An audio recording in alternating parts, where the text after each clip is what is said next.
Regarde la beauté de ce chef-d'œuvre que Dieu peint chaque soir. Ça me rappelle son immense amour pour moi, pour toi.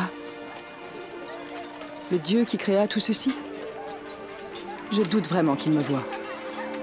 Encore moins me connaisse. Le Dieu Tout-Puissant aimerait peut-être une personne sainte. Mais sûrement pas moi. Rivka, si seulement tu avais pu être là les 3 ans où il nous a enseigné. Le maître Jésus? Saphira. Pourrais-tu nous parler de lui, Marie-Madeleine? Oui, raconte-nous ton histoire. Bien, d'accord. Entrez.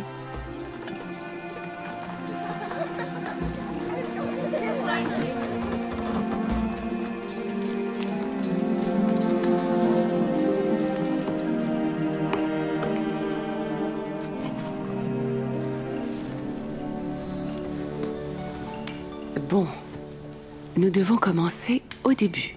Quand tu as rencontré Jésus? Non. Pour comprendre l'histoire de Jésus, nous devons recommencer tout au début. Comme nous l'enseignent les Saintes Écritures. Au commencement, Dieu créa la terre, les plantes, les animaux, les oiseaux et les créatures de la mer.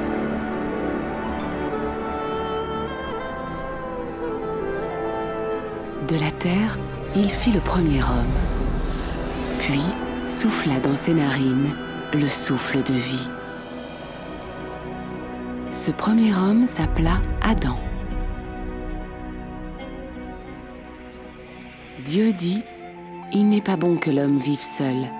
Je lui ferai une compagne semblable à lui. » Alors, Dieu prit une des côtes d'Adam et en fit une femme appelée Ève. Adam et Ève vivaient en présence de Dieu dans un magnifique jardin créé pour eux, appelé Éden. Dieu marchait et parlait avec eux dans le jardin. Il n'y avait ni souffrance, ni oppression, ni mort. Dieu dit à Adam, « Tu pourras manger de tous les arbres du jardin, mais tu ne mangeras pas de l'arbre de la connaissance du bien et du mal. Car le jour où tu en mangeras, tu mourras. »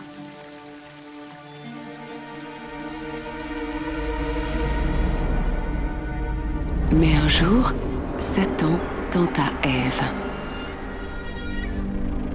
Elle prit le fruit, en mangea et en donna aussi à son mari qui était auprès d'elle. Et il en mangea.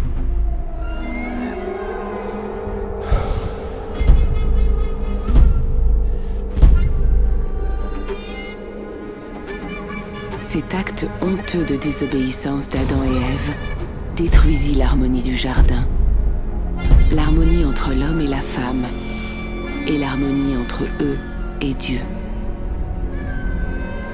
L'homme fut condamné à une vie de dur labeur, et la femme à enfanter dans la souffrance et à être dominée par son mari. Mais Dieu promit également qu'un jour, la semence de la femme, son propre enfant, écraserait la tête du serpent. Dans les Saintes Écritures, Dieu le Consolateur parle d'un plan pour restaurer l'harmonie et l'honneur de sa création. Il révéla en partie ce plan au prophète Abraham. Abraham crut en Dieu et l'honora. Et Dieu promit de bénir Abraham et toutes les nations à travers lui.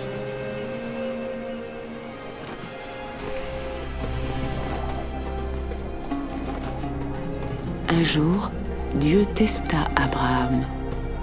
Il lui dit de prendre son fils et de le sacrifier. Abraham savait que c'était par son fils que Dieu lui avait promis une postérité et la bénédiction de toutes les nations. Mais il crut Dieu et lui obéit. Dieu appela.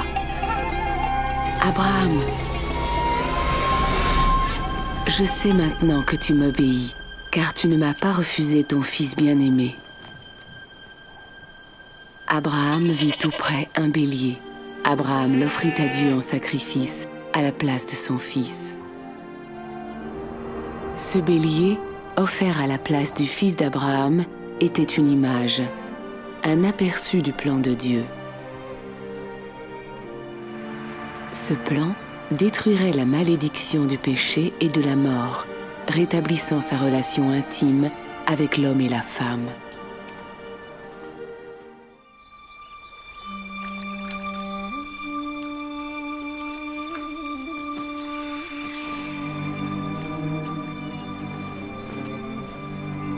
Il y avait à Nazareth une jeune fille promise en mariage à un homme appelé Joseph. Elle s'appelait Marie.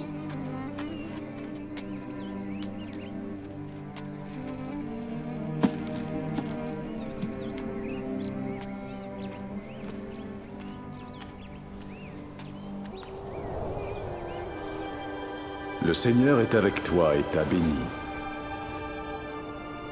N'aie pas peur, Marie. Dieu t'a fait grâce. Tu seras enceinte et tu donneras naissance à un fils que tu appelleras Jésus. Mais je suis vierge. Comment est-ce possible? Le Saint-Esprit viendra sur toi. Et la puissance de Dieu te couvrira de son ombre. L'enfant que tu porteras sera grand et appelé Fils du Très-Haut. Même Élisabeth, ta parente, attend un enfant malgré son âge avancé. Et celle qu'on appelait stérile en est à son 6e mois. Car rien n'est impossible avec Dieu.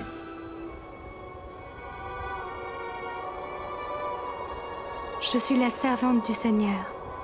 Qu'il en soit fait comme tu me l'as dit.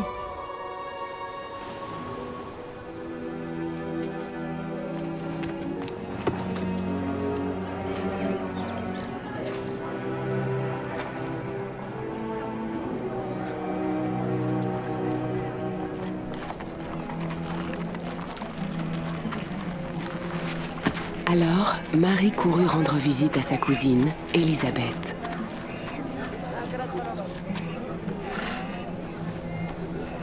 Élisabeth! Marie? Cousine Marie?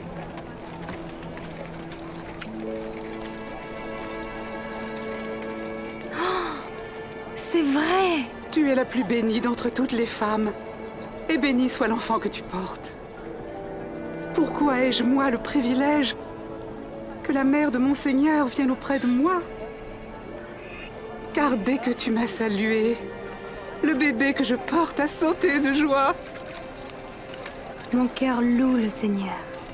Mon âme est heureuse à cause de Dieu, mon Sauveur, car il ne m'a pas oublié, moi, son humble servante. Désormais, les gens m'appelleront bienheureuse.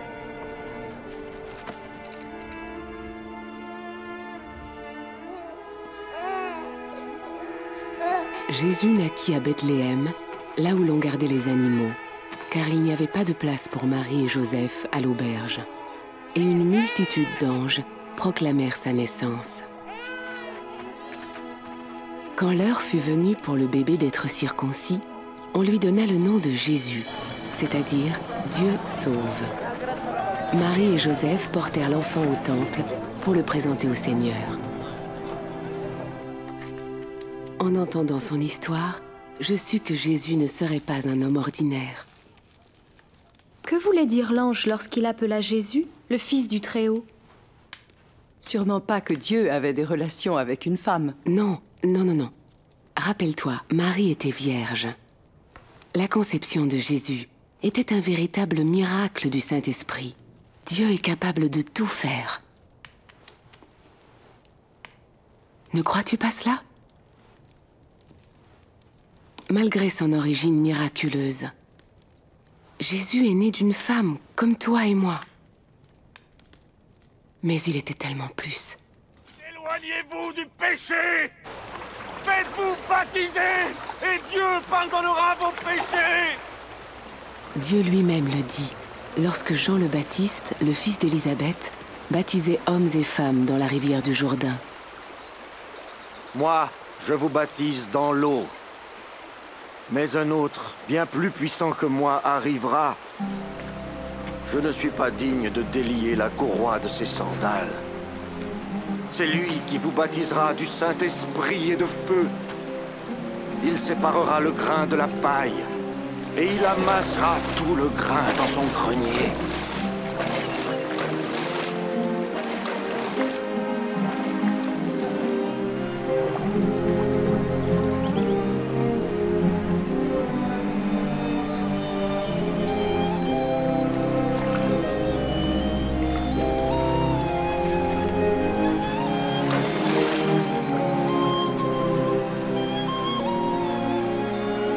Et l'Esprit Saint descendit sur Jésus sous la forme d'une colombe. Et une voix venue du ciel dit: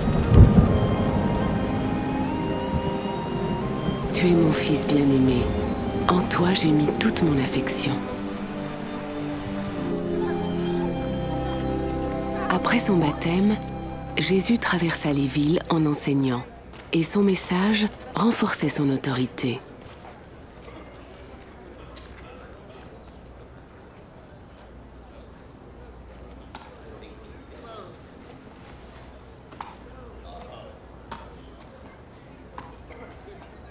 N'est-ce pas le fils de Marie? Si, c'est lui. Silence.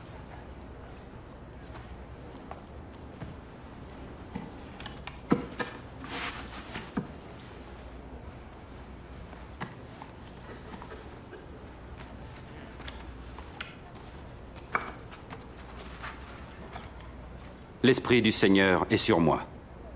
Il m'a choisi pour annoncer la bonne nouvelle aux pauvres. Il m'envoie proclamer la délivrance aux captifs, le recouvrement de la vue aux aveugles, pour donner la liberté aux opprimés et proclamer l'année de grâce accordée par le Seigneur. Il parle bien.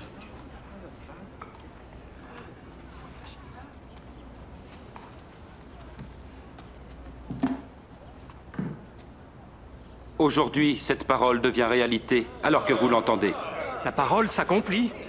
Mais il n'y a que le Messie qui puisse la réaliser. Comment le savoir? Ces paroles en firent s'interroger plus d'un. Et par ces miracles, beaucoup crurent.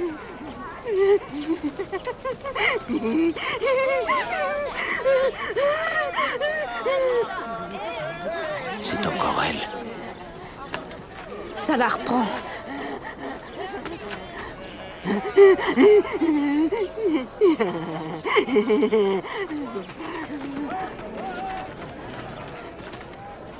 Qui est-ce? C'est ce maître de Nazareth. Jésus. Bonjour. Bonjour. Va-t'en, tu n'es pas la bienvenue ici.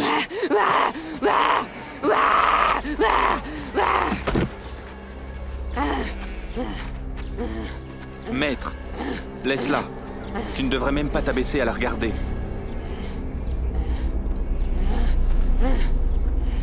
Marie.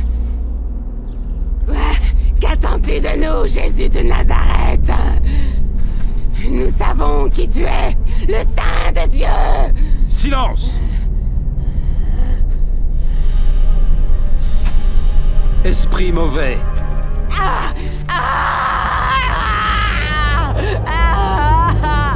Sortez de cette femme.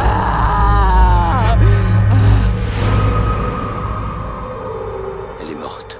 Il l'a tuée. Il va la toucher? Non, un homme saint ne ferait pas une telle chose. Marie, fille d'Abraham.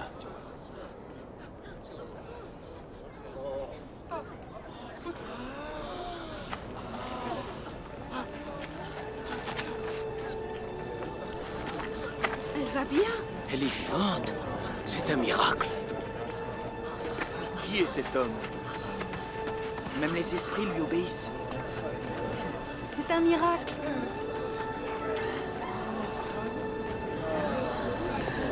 Comment est-ce possible? Merci.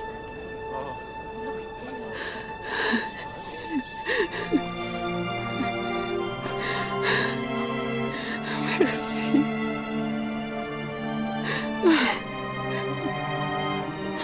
Merci. Merci beaucoup.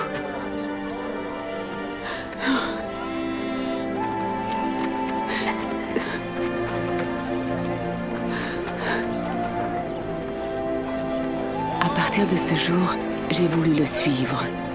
Je voulais faire ce qui plaît à Dieu.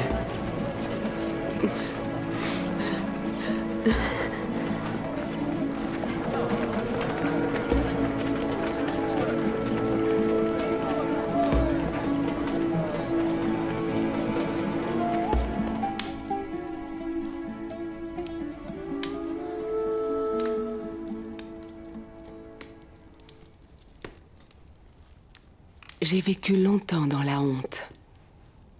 Mais Jésus m'a rendu mon honneur. Sa puissance a chassé ces esprits mauvais. Saphira. Dina, tu as vu ces miracles et tu l'as entendu enseigner. Oui. Alors tu sais pourquoi j'ai tout quitté pour le suivre. Et je n'étais pas la seule. Nous avions faim, physiquement et spirituellement. Et nous avions besoin qu'on nous montre la voie vers Dieu. Après des années de déception et de lutte, peu d'entre nous espéraient encore. Mais Jésus semblait amener l'espoir sur son passage.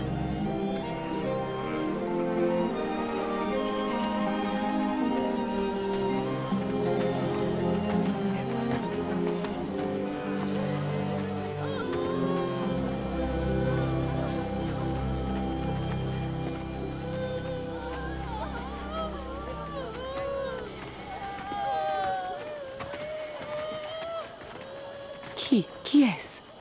Un jeune homme. Le fils unique d'une veuve.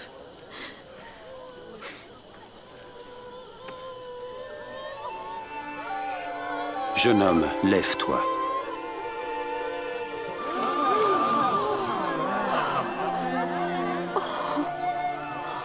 Un grand prophète est apparu parmi nous. Dieu est venu sauver son peuple.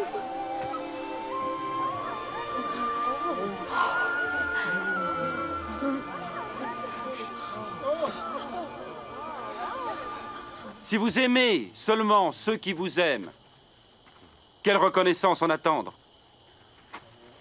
Même les pécheurs aiment ceux qui les aiment. Et si vous ne faites du bien qu'à ceux qui vous en font, quelle reconnaissance vous en a-t-on? Les pécheurs en font autant. Comment a-t-il pu le toucher et lui adresser la parole? Ça me dégoûte. Non. Aimez vos ennemis et faites-leur du bien. Prêtez sans rien espérer en retour. Alors votre récompense sera grande. Et vous serez les fils du Très-Haut. Parce qu'il est lui-même bon pour les ingrats et les méchants. Soyez généreux, tout comme votre Père est généreux.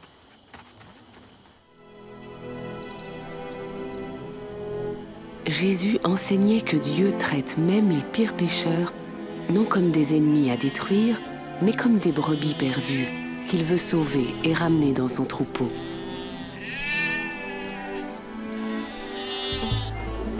Nous ne savions pas que cette façon de voir et d'aimer les gens était valable pour ceux que nous méprisions depuis des siècles, race métissée aux traditions déplaisantes à nos yeux, jusqu'à ce que Jésus passe en Samarie. Qui est cette femme méprisée par tous? Elle est samaritaine. N'est-ce pas suffisant? Bien. Allons acheter à manger. Ne faisons pas attendre le maître.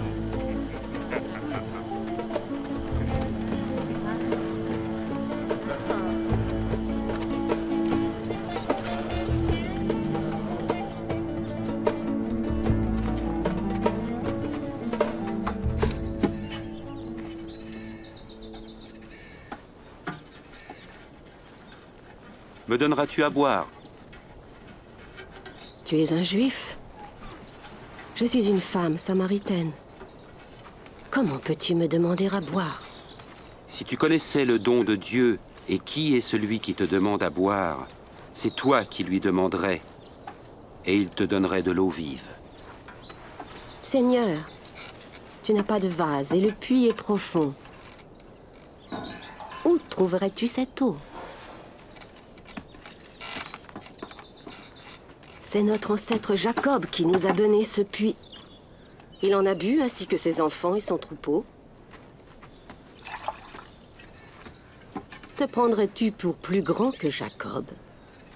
Quiconque boit de cette eau aura encore soif. Mais celui qui boit l'eau que je lui donne n'aura plus jamais soif. L'eau que je donne deviendra en lui une source vive qui jaillira jusque dans la vie éternelle. Seigneur, donne-moi de cette eau, afin que je n'ai plus jamais soif et que je ne vienne plus puiser ici. Va, appelle ton mari et reviens. Je n'ai pas de mari. Tu as raison de dire que tu n'as pas de mari. Tu as été marié à 5 hommes, et celui avec qui tu vis n'est pas vraiment ton mari. Tu m'as dit la vérité.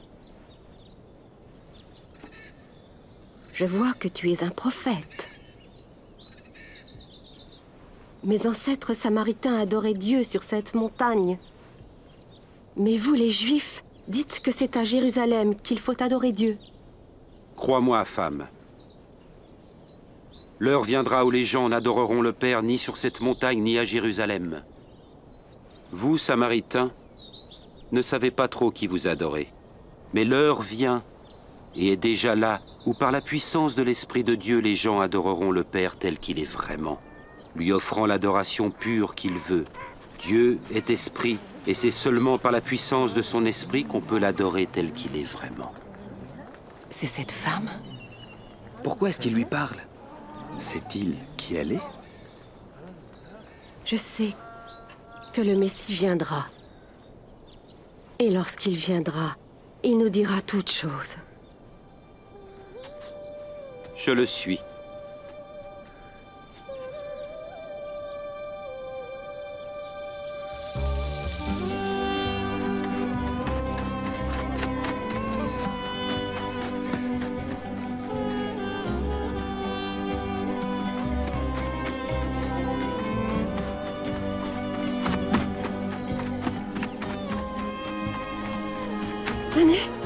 Venez voir l'homme qui m'a dit vraiment tout ce que j'avais fait.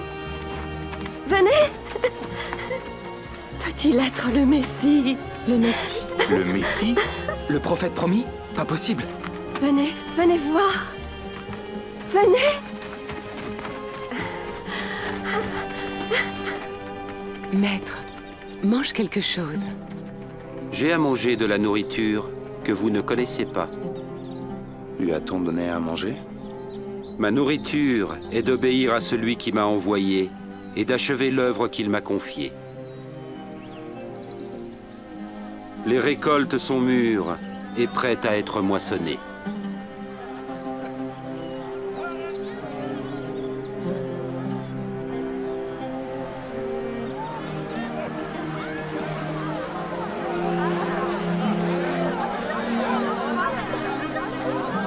Regardez tout ce qui arrive. La bonne nouvelle est aussi pour les Samaritains?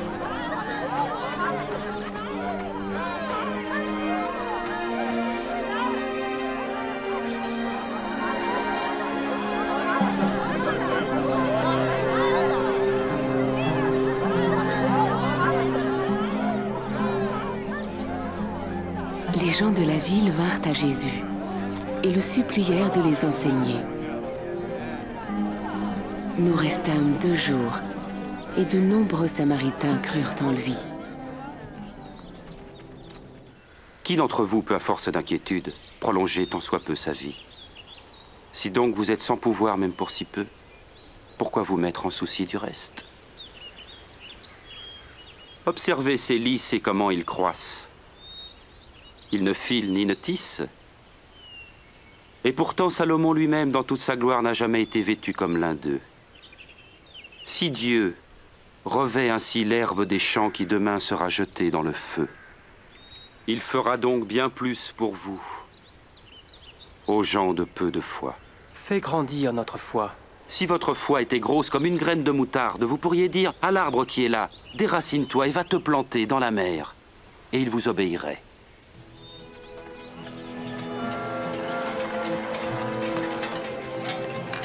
Il y aura toujours des occasions de chute, mais malheur à qui en sera la cause. Il vaudrait mieux pour lui qu'on attache une pierre à son cou et qu'on le jette à la mer, pour qu'il ne provoque pas la chute de l'un de ses petits. À quoi est semblable le royaume de Dieu? Il ressemble à la graine de moutarde qu'un homme prit et mit dans son jardin. La graine poussa, devint un arbre, et les oiseaux du ciel nichèrent dans ses branches. Je suis pas sûr de savoir de quoi il parle. Comment peux-tu manger et boire avec ces collecteurs d'impôts et ces pêcheurs? Pêcheurs. Les bien portants n'ont pas besoin de docteur. Seuls les malades l'attendent. Je n'appelle pas ceux qu'on dit respectables à se repentir, mais les pécheurs.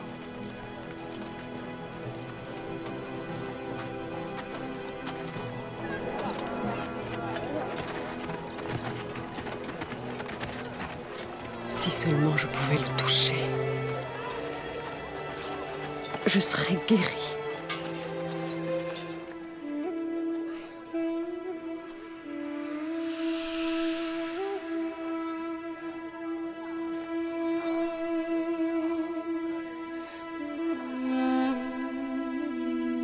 Qui m'a touché?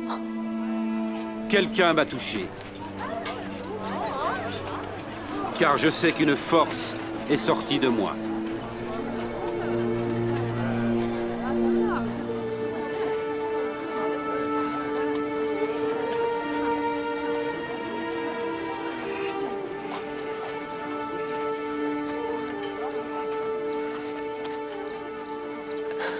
C'est moi qui t'ai touché. Je souffre d'une perte de sang depuis 12 ans. J'ai dépensé tout ce que j'avais chez des médecins en vain.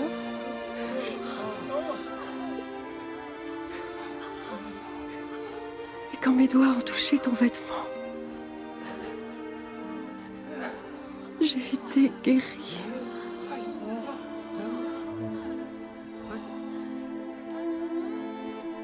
Ma fille.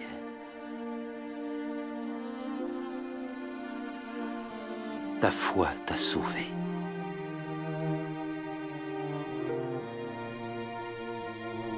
Va en paix.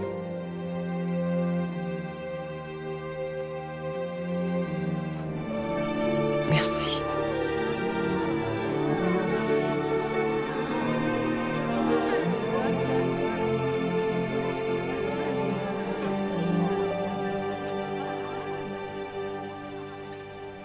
Il l'a appelée fille?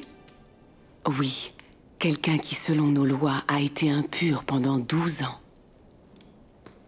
Il a vu sa honte et lui a rendu son honneur.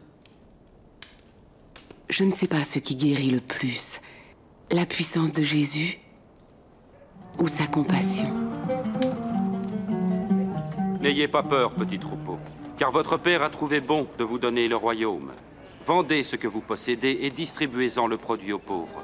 Constituez-vous dans les cieux un trésor inaltérable et qui ne s'épuisera pas. Aucun voleur ne pourra l'atteindre et aucune mythe l'entamer. Car là où est votre trésor, là aussi sera votre cœur.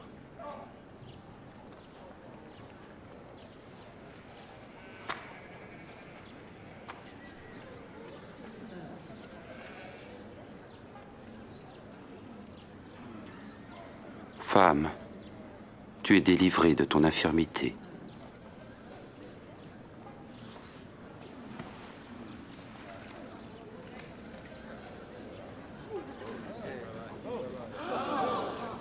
Regardez, elle est guérie. C'est un miracle. Oui, un miracle. Venez voir. Un autre miracle. Loué sois-tu, Maître. Louons le Seigneur. 18 ans de misère. Merci, Maître. Il y a 6 jours pour le travail, tu l'ignorais? Viens donc te faire guérir un de ces jours-là. Mais pas le jour du sabbat. C'est vrai? Bande d'hypocrites! Chacun de vous détache bien son âne ou son bœuf de la mangeoire pour le mener à l'abreuvoir le jour du sabbat.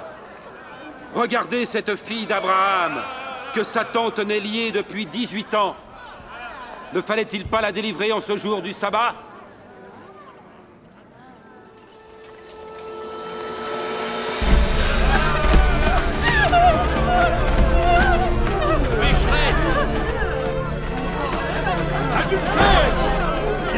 là, catin! Maître, cette femme a été prise en flagrant délit d'adultère. Dans notre loi, Moïse a prescrit qu'une telle femme soit lapidée à mort. Oui! Lapidons-la! Lapidons-la! Lapidons-la! Adultère! Qu'en dis-tu?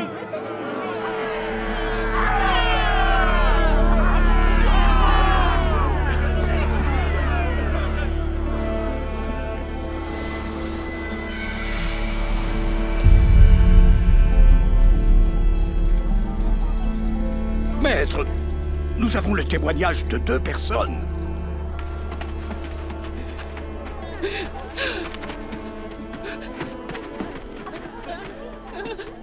Que faisons-nous donc de cette femme?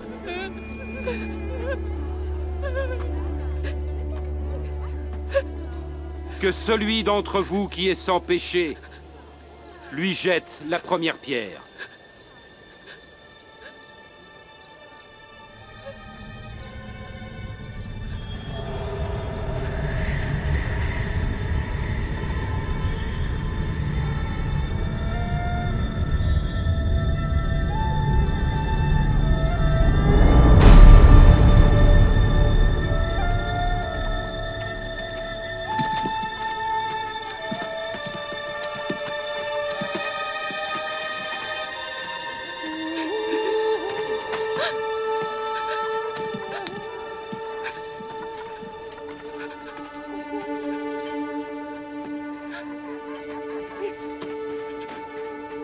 Femme,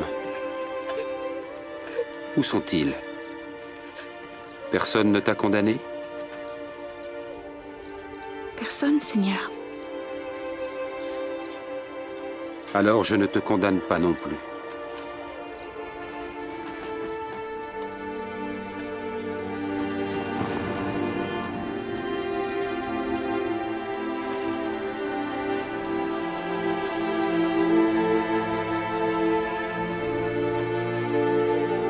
Va maintenant, et ne pêche plus.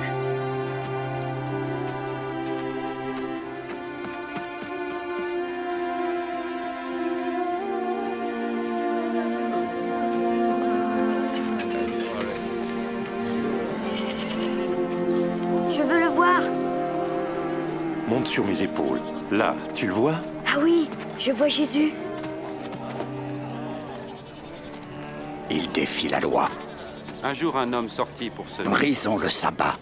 Et tandis qu'il semait, du grain tomba sur le chemin. Fréquentons les pécheurs. Si nous le laissons continuer ainsi, tout le monde croira en lui. Et les autorités romaines viendront détruire notre temple et notre nation. Elle dessécha par manque d'humilité. Ils ne purent piéger Jésus, ni réfréner ses disciples. Mais ils jurèrent de l'empêcher de se prétendre le Messie. Et ils trouvèrent un volontaire pour le trahir.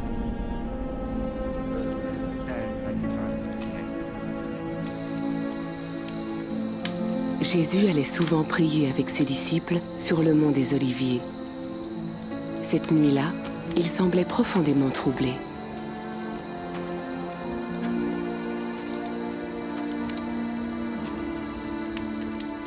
Pourquoi dormez-vous? Levez-vous et priez pour ne pas céder à la tentation.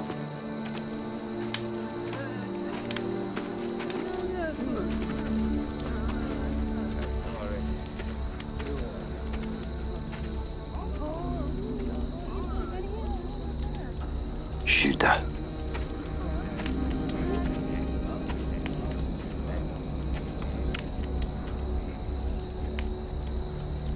C'est par un baiser que tu trahis le Fils de l'homme. Maître, nous avons nos épées. Allez, arrêtons-le. Assez, ça suffit.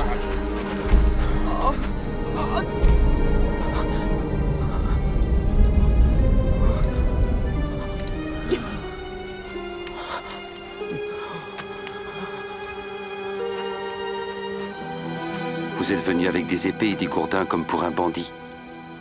J'étais avec vous chaque jour dans le temple et vous n'avez pas mis la main sur moi. Mais cette heure-ci est à vous et à la puissance des ténèbres.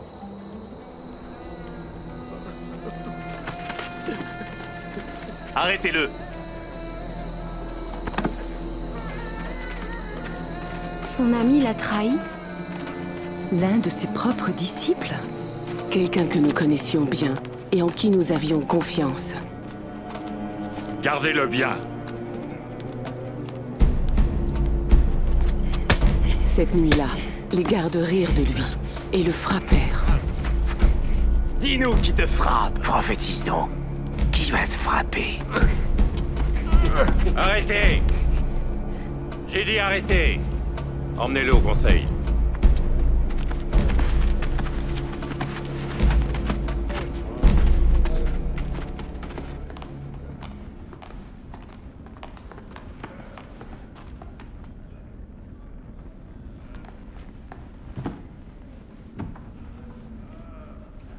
Dis-nous, serais-tu le Messie? Si je vous le dis, vous ne me croirez pas. Et si je vous pose la question, vous n'y répondrez pas. Mais dès maintenant, le Fils de l'homme sera assis à la droite du Dieu très puissant. Tu es donc le Fils de Dieu? Oui, tu le dis. Qu'avons-nous encore besoin de témoins? De quel roi parle-t-il ainsi? Vous avez entendu ce blasphème? Coupable. Nous avons tous entendu ces paroles. Qu'en pensez-vous? Amenons-le devant Pilate. Allez! Oui, emmenez-le! Alors, ils le menèrent devant le gouverneur romain, Ponce Pilate. Gouverneur sans pitié, Pilate était responsable de la crucifixion de milliers d'hommes. Et que cherchez-vous ici, d'aussi bonne heure le matin? Cet homme jette le trouble parmi notre peuple. Il a causé une émeute au marché du temple. Il est coupable. Il conseille de ne pas payer d'impôts à l'empereur. Et il prétend être le Messie, un roi. Un roi? Serais-tu le roi des Juifs? Tu le dis. Nous n'avons de roi que l'empereur. Selon notre loi, il doit mourir parce qu'il s'est fait fils de Dieu.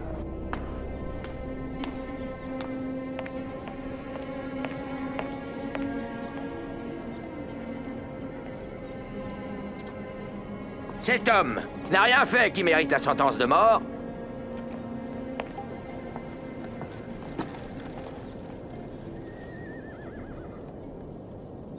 Je vais le faire fouetter et le relâcher.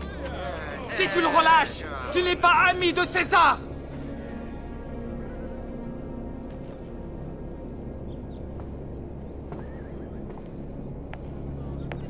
Crucifie-le! Oui, crucifie-le! Toi, fouettez-le. Qui se proclame roi est un rebelle contre l'empereur. Est-ce que tu attends, Pilate? Emmenez-le, tuez-le, crucifiez-le!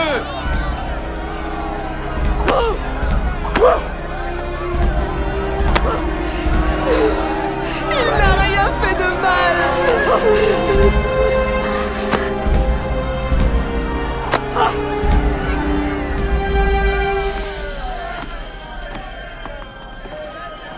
Crucifie-le!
Porte-la! Allez, avance!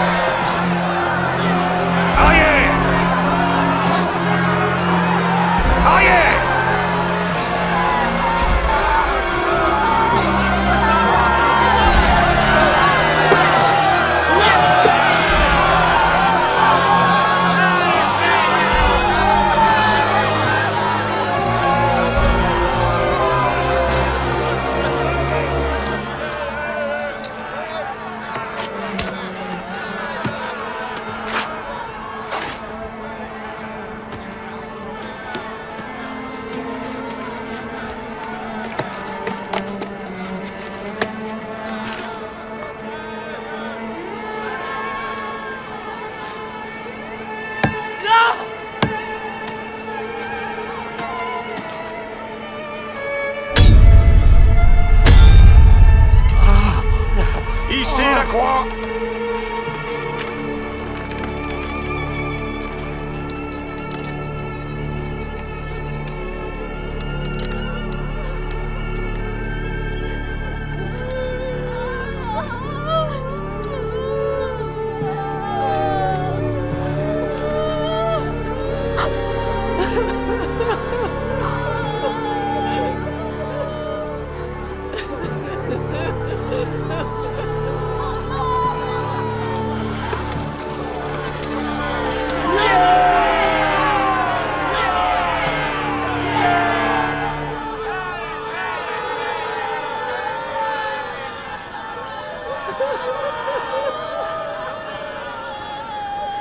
Mon Père, pardonne-leur,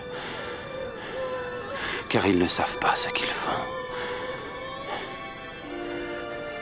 N'es-tu pas le Messie? Sauve-toi et sauve-nous. Ne crains-tu pas Dieu? Il reçoit la même sentence que toi. Or, lui n'a rien fait de mal. Souviens-toi de moi, Jésus, quand tu reviendras comme roi. Je te le promets. Aujourd'hui, tu seras au paradis avec moi.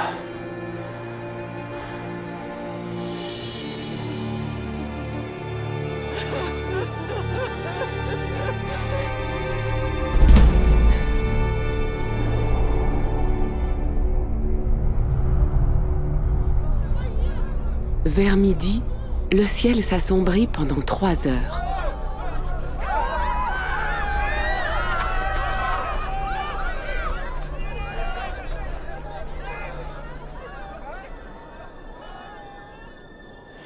Père,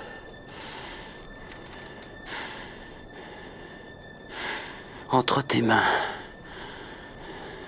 je remets mon esprit.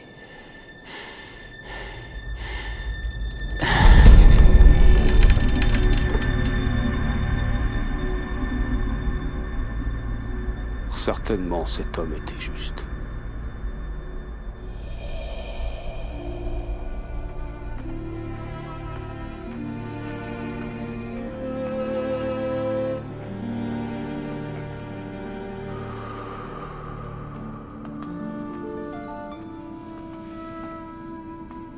Il y avait au conseil religieux un homme juste qui n'avait pas pris part à la condamnation de Jésus. Cet homme s'appelait Joseph d'Arimathée. Il obtint la permission de Ponce Pilate de déposer le corps de Jésus dans une tombe proche de là, avant le début du sabbat, au coucher du soleil.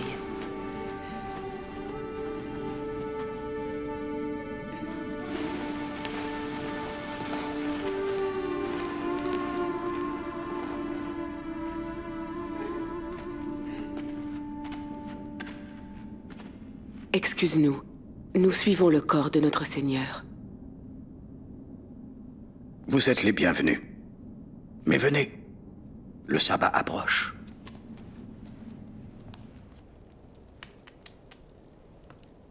Pourquoi l'ont-ils tué? S'il était de Dieu, pourquoi les a-t-il laissés le tuer? J'ai posé toutes ces questions. Jésus avait autorité sur les esprits mauvais, même les morts l'écoutaient. N'aurait-il pas pu les arrêter? Je l'ai suivi pendant 3 ans, espérant qu'il était le Messie promis. Maintenant qu'il était parti, où pouvais-je aller? Elle est triste, cette histoire. Mais la suite est vraiment merveilleuse.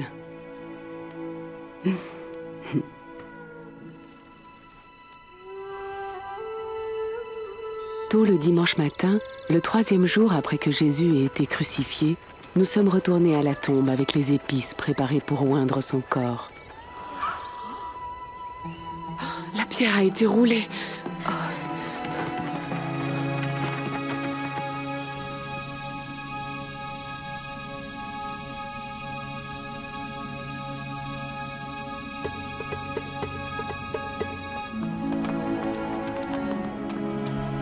Jean, Jacques, Pierre, écoutez, la pierre était roulée. Nous sommes entrés et il n'y avait plus rien, plus de corps. Ils ont enlevé le Seigneur de la tombe et nous ne savons pas où ils l'ont mis. Plus de corps? Comment est-ce possible? Allez donc voir vous-même.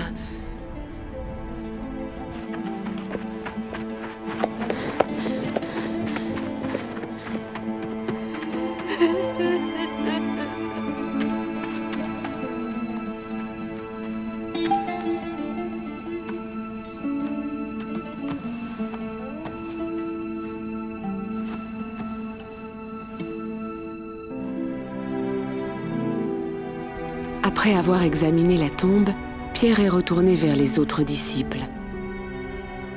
Mais je suis restée dehors, m'interrogeant et pleurant. Les soldats l'ont sûrement pris. Ou les chefs religieux. Ils ont tué notre seul espoir. Ils auraient au moins pu nous laisser son corps.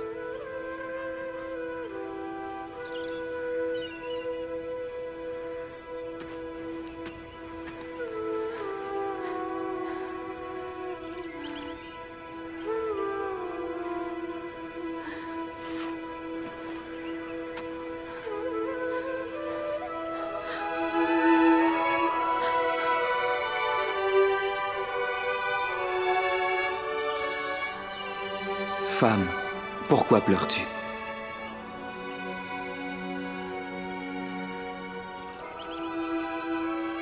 Ils ont enlevé mon Seigneur. Et je ne sais pas où ils l'ont mis. Femme! Pourquoi pleures-tu? Qui est-ce que tu cherches? Seigneur, si c'est toi qui l'as emporté, dis-moi où tu l'as mis, et j'irai le chercher. Marie. Maître! Ne me touche pas, car je ne suis pas encore retourné vers mon Père. Tu es vivant, Seigneur. Va apporter cette nouvelle à mes frères. Tu ne nous as pas abandonnés. Dieu ne nous a pas oubliés. Dis-leur. J'ai vu le Seigneur. J'ai vu le Messie. Il était vivant? Oui. Comment? La mort ne pouvait le garder. Alors pourquoi devait-il mourir? Pour vaincre la mort. Oh, je ne compris pas ce jour-là. Mais par la suite, Jésus nous apparut plusieurs fois. Et nous enseigna. Bien avant la venue de Jésus, les prophètes prédirent dans les Écritures que le Messie promis souffrirait. Ésaïe avait écrit « Il était blessé pour nos péchés, brisé pour nos iniquités. Le châtiment qui nous donne la paix est tombé sur lui, et c'est par ses meurtrissures que nous sommes guéris. » Le prophète Moïse déclara « Quiconque est pendu à un arbre est maudit de Dieu. » Quand Jésus mourut sur la croix, il prit sur lui notre malédiction, la mienne, du péché et de la mort. Son sacrifice et sa résurrection nous ont libérés de l'emprise du péché, de la puissance des ténèbres et d'une vie de crainte et de honte.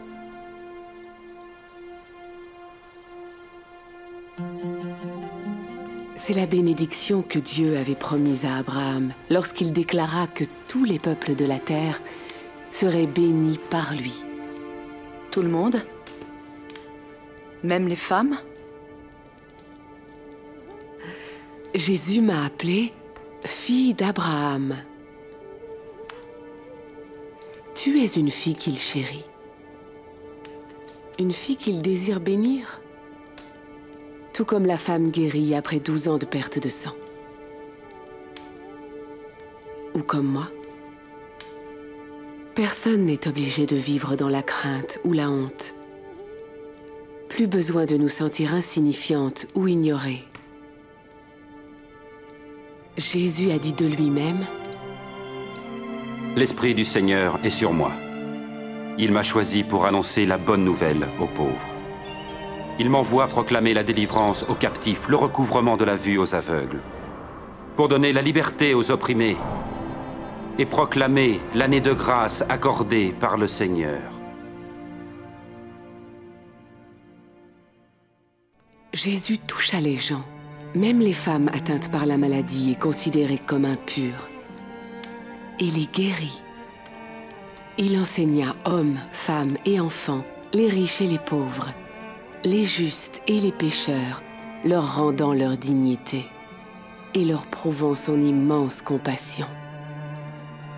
Il guérissait les gens, chassant les démons, libérant hommes, femmes et enfants des liens de Satan. Ainsi, il démontrait son autorité sur le mal et les mauvais esprits. Jésus ramena à la vie des filles et des fils, montrant son pouvoir, même sur la mort. Et bien que Satan et les esprits mauvais crurent à leur victoire, lorsque Jésus fut cloué sur la croix, Jésus ressuscita d'entre les morts, triomphant de toutes les puissances du mal et de la mort. Alors c'était le Messie? Seul le Messie promis et envoyé par le Dieu Tout-Puissant pouvait faire les miracles que Jésus fit. Et seule une personne compatissante et puissante et digne de foi comme Jésus peut recevoir notre confiance et notre adoration. Quand Dieu créa le monde, il fit l'homme et la femme pour vivre dans sa présence et ressentir sa joie. C'était son intention. Mais nous ne l'avons pas cru et lui avons désobéi. Cet acte honteux nous sépara de Dieu et brisa la relation intime entre la femme et l'homme. Nous aussi, nous lui avons désobéi. Les Écritures disent « Tous ont péché ». La conséquence de ce péché, c'est la mort et la séparation d'avec Dieu.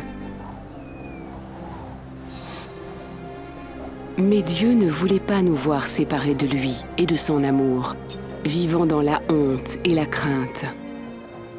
Alors, de même qu'il avait envoyé un bélier mourir à la place du fils d'Abraham, Dieu envoya Jésus mourir pour nous. La vie de Jésus, sa mort et sa résurrection ont restauré la relation entre Dieu et ceux qui se tournent vers lui et le suivent. Et cette relation intime avec le Dieu Tout-Puissant n'aura pas de fin, même si nous mourons. Le criminel sur la croix, au moment de mourir, crut en Jésus. Et Jésus lui promit « Aujourd'hui tu seras avec moi dans le paradis ». Ceux qui placent leur confiance en Jésus échapperont au châtiment éternel et vivront avec Dieu pour toujours. Comment ? En le suivant par la foi. Mais comment peut-il m'accepter? Il m'a accepté ainsi que Marie. Comment le savoir? Crois en lui. Demande-lui. Parle-lui.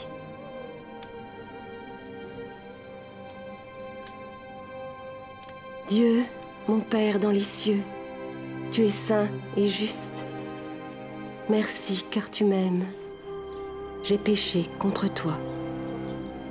Merci d'avoir envoyé le Messie promis, Jésus. Chasser la honte et la culpabilité. Merci car il est mort à ma place. Je veux suivre mon Sauveur vivant. Merci de me pardonner et de m'accepter.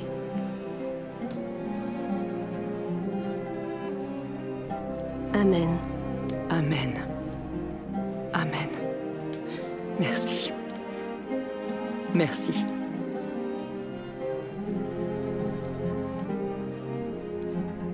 Jésus dit « Mes brebis entendent ma voix.